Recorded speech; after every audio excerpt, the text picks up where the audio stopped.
video. This is a what I eat in a day video, and we're going to be starting off with breakfast. I'm going to be making chia seed pudding. This is one of my favorite breakfast foods ever, and it's super easy to make, and I want to show you all how to make it. So let's just get right into the video. So the first thing you are going to need is chia seeds. These are chia seeds that I soaked overnight. So I'm gonna have the recipe in the link down below. You can follow along, but basically overnight you wanna mix chia seeds and then your choice of milk. I use almond milk, and then I also put in some vanilla extract and some honey, but you don't have to add any of that. I just do it for flavor. But you do want to make sure to remember to do this overnight because it needs like 8 hours of soaking. And then I made a double serving today, but you can make as much as you want and just eat it throughout the week, or you can just make one serving. It doesn't really matter. And then obviously you can put whatever toppings you want on your chia seed pudding, but today I'm using strawberries, and I'm also going to use a kiwi, and then I might put some other stuff on it depending on what I find in my pantry. I also like to eat mine in a glass jar like this just because I think it looks so pretty, but it doesn't really matter what you eat it in. You can eat it in whatever you want. So right now I will bring you guys in closer and show you how I make this.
It's like midday right now. My room is an absolute mess because I'm doing a bunch of work right now, but I wanted to show you something that I've been loving for a snack, and I usually have a snack or 2 or 3 every day, so this is what I'm having right now.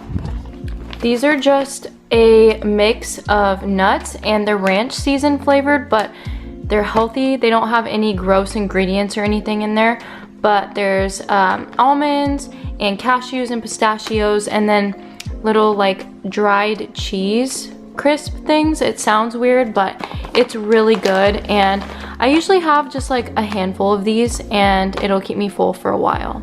So it's lunchtime, and I wanted to show you that I did a little snack plate today.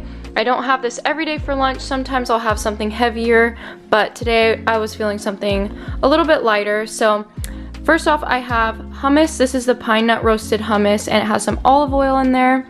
And then I also have some carrots to put with it as well. And over here I have some strawberries and a half of a plum. These crackers I have right here are the Mary's crackers, and they're just filled with some nuts and seeds and things like that. And then something a little interesting I have today is blueberry goat cheese, and I thought that would be really good with the crackers as well. So this is my lunch. I'm just gonna have it with some water. It's fun to try out some new combinations of food. I like to switch it up every few days, so this is what I'm having for today.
after dinner I usually have a little treat or dessert. So I wanted to show you two of my favorites right now. I already started eating some of the watermelon Smart Sweets. These are so good. They have so many flavors and I love this brand. And then this is a new brand I've been loving. This is actually my second one of these. This is the Hue Hazelnut Butter Chocolate Bar. And I really love this because the ingredients are very clean. So these are just kind of what I eat to finish off the night. I will usually have one or the other or something else, but I like to have a healthy treat. So these are some of my go-tos and I love them so, so much.